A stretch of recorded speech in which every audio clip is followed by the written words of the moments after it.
It's your boy Concert Viz 34. Today I want to do a reaction video slash review of a special event that went on last night at the Hollywood Bowl in California. It was titled Linkin Park and Friends, and they really were celebrating the life of Chester Bennington here. And Linkin Park is a band that's special to me. I don't listen to much new metal anymore, and I really didn't listen to much of it outside of Linkin Park, but this band really had a fusion of a bunch of different genres, and while it was cheesy at times, while it was very mainstream friendly, it was something that got me into the music I'm into today, which is completely different from new metal. Linkin Park was that band that, as a late fifth grader into middle school when Hybrid Theory came out, I could listen to it and it was still something where my parents were like, okay, this is kind of clean, you can listen to it. And that's how I started delving into the music world I'm knee deep in right now. And I actually have this shirt. This is my first ever band t-shirt here, and that's the original Linkin Park Hybrid Theory t-shirts that had rolled out with a couple different designs. So this is why, Chester Bennington passing, Chris Cornell passing this year are two very sad things for many fans, including myself, who have loved various portions of the rock spectrum that both of them covered during their time here on Earth. But as far as this show, I think one of the things the show starts off with that's cool is it has songs from A Thousand Suns and Living Things. And I started liking the band right as Hybrid Theory came out. Came out in October of 2000. And a little bit after that, I heard a couple songs. That next summer, go to summer camp, my friend just gives me a CD to listen to and borrow, and I was fully hooked. So a lot of fans from my era that were at that middle school, high school age group when Linkin Park first came out, a lot of them left the band after Minutes to Midnight, and many of them missed the great music of A Thousand Suns and Living Things. Many of them dismissed it because it wasn't the same sound, but to me, they started off with these songs from those two albums, Living Things and A Thousand Suns, and it really shows how underrated and how great the emotions are in these songs, especially The Messenger. I remember listening to A Thousand Suns, and I had the bonus tracks, and The Messenger way back when it came out, it was just such a great song. It was such an underrated acoustic little medley there, and Chester just blasting out his voice there with so much emotion and passion. I'm glad that it's getting a lot of recognition right now in the last couple months since Chester's passed away, just to show how great of a singer he was.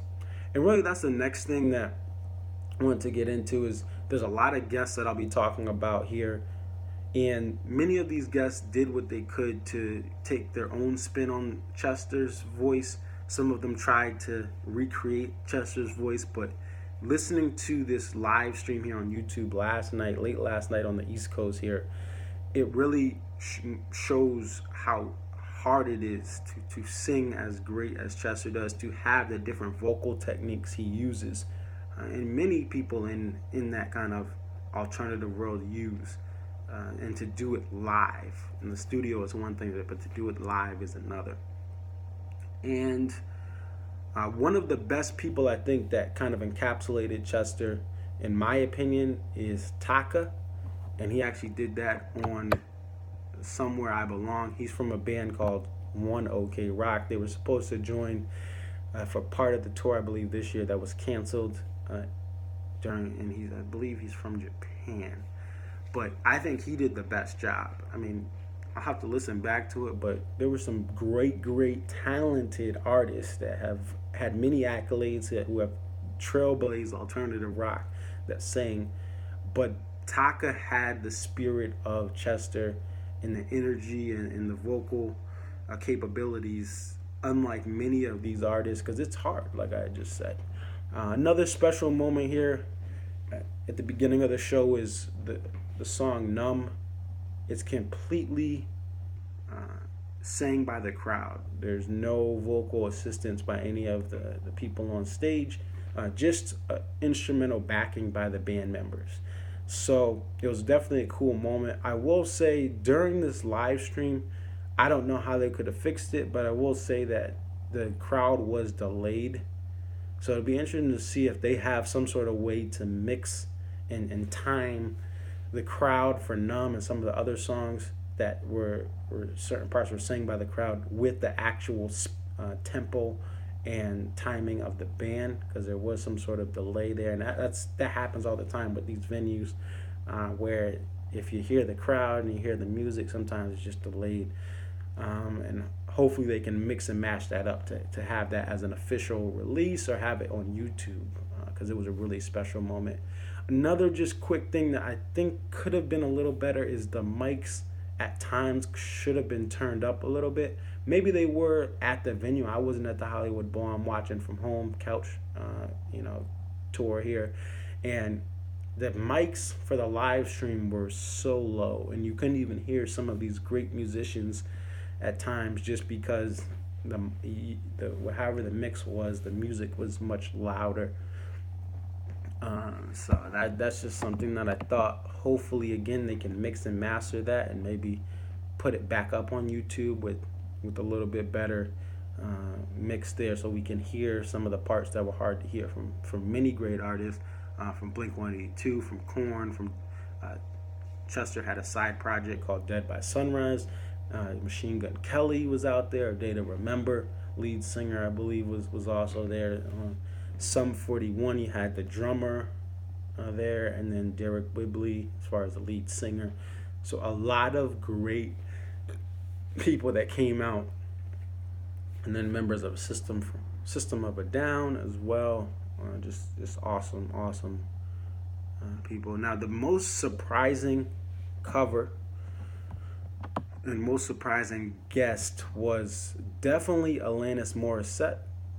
She came out and sang Castle of Glass with some other members there of the band and some other personnel. Adrian Young and Tom Dermott here were on that song. And that was probably the most surprising, just because she's from a different era. But many people from other different eras respected Chester Bennington. And the cool thing was Alanis Morissette, not only was she rocking blonde hair, but she performed a newer song called Rest, which was really good. Especially, and it's very hard when you're 15, 20 years into the music industry, plus I don't know when she exactly started, but when you're that deep in the music industry, to write a song as great as that sounded, just as a first impression, that was definitely a really cool moment. So she was the surprise guest to me. Everyone else, you pretty much expected these alternative rockers and like even Machine Gun Kelly with the rap, because Linkin Park has those rap elements. So you expected them to be out there. Another moment that was special is with New Divide, the song they did for the Transformers movie. They actually mixed the vocals from a 2014 Linkin Park performance at the Hollywood Bowl where this tribute show was held. They mixed Chester's vocals with the actual full band that was on stage last night. And definitely a little special moment there, because you got to hear Chester perform a portion of New Divide, and then you got to hear the band play under him simultaneously. So definitely something that was, to me, it was a standout moment. The new music, and I really, this is probably one of the worst things about this tragedy for me personally, is I was not feeling this new album.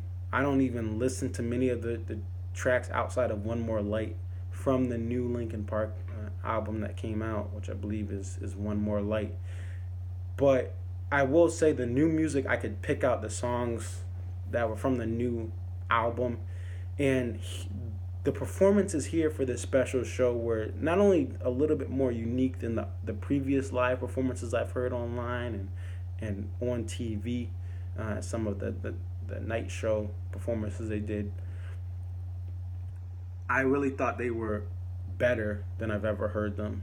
Again, new album, it is what it is. I think it has a little bit more special meaning because it was the last music Chester will ever have released out, that as far as the newest. They maybe have some old archives of music maybe they'll release over time, just given the unfortunate situation. But it has a special, it has a more important meaning for this band, I think, just because it was the last stuff they'll do together with all six members. So, but One More Light to me is just a great song, regardless of it, regardless of what I feel of the band. So I think it was cool to hear that. But even the other songs, just some harmonies and some guest singers that made it pretty cool to hear live.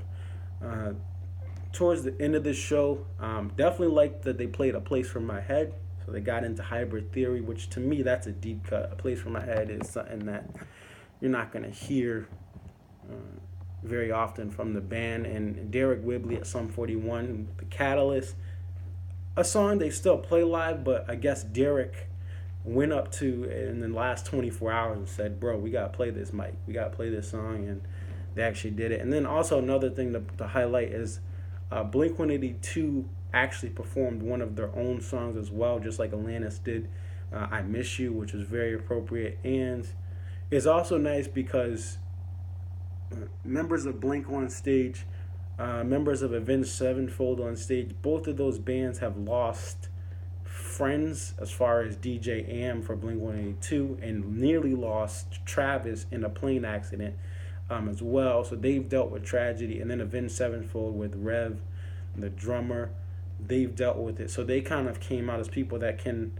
have similar experiences and support, you know, support this band and Mike and the rest of the crew there during this unfortunate situation. Chester's wife also had a really great speech about her next steps of really trying to focus on mental health awareness, which I think is a really great thing, especially for what she's experienced here. So that was definitely another cool moment. And then they end with Bleed It Out. I think it was appropriate that they end with that. And the reason I say that is, if anyone's been to Linkin Park concerts, it's been one of those things that it ended a lot of the shows during, to me, what was the really the best time in the band's mix of being just out of Minutes to Midnight into figuring out what they were going to do next. During that time, Bleed It Out was really that closer during the encore here for many of their shows. And I pretty much, if I thought that's what they were going to end with. And as songs get played more and more throughout this set last night, I was like, okay, it's definitely Bleed It Out. So, and they mixed in Iridescent again, almost like a little bit of a reprise, I think. Well, actually, no, that was before that. That was before New Divide. But they actually, what did they? Oh, the Messenger chorus. So that song, The Messenger, again, very, very great acoustic gig from 1,000 Suns. They mixed that in there. So to me, a really great tribute show. There's not much I can critique except, again, those sound things. But again, with this special moment, that's not what matters. It's about people all across the globe that, like me, who I stayed up late. I know there were people overseas, those European and South American and other parts of the world, right, Middle East, Africa, Australia, those fans overseas that love Linkin Park. I know they were up because they are passionate about supporting this band. They have a really great international following. So it was just great to be there. I was up till like 1:30, I think it was, Eastern time.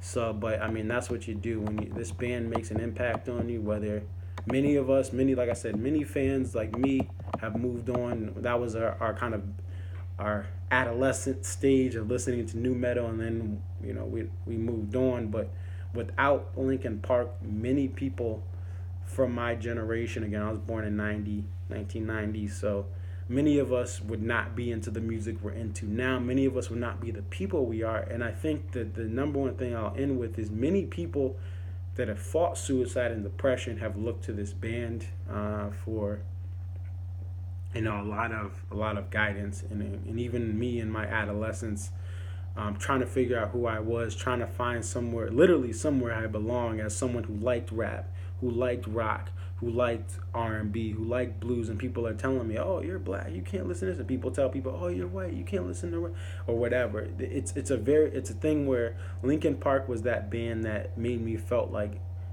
I belonged. It gave me so much of so many different genres, and that's really why you see my page the way it is now, is because that music was so diverse, and they made a point to say, look, we can intersect all these different points, and just like, again, they're not the first to do it.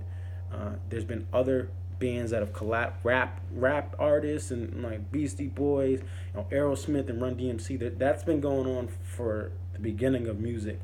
But for me, growing up, being 10, 11, 12, 13, 14, 15, during the first years of this band's successful times, it's why you see my page it is the way it is. So shout out to Linkin Park.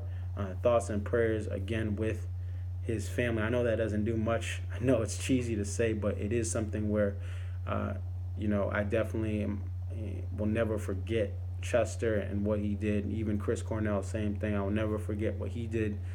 And you don't need to be family. You don't need to be literally living with someone every day, as far as them being your parent or them being your spouse, to know that how great and how sad it is, how great it is to have someone when they're here, and how horrible it is to lose them.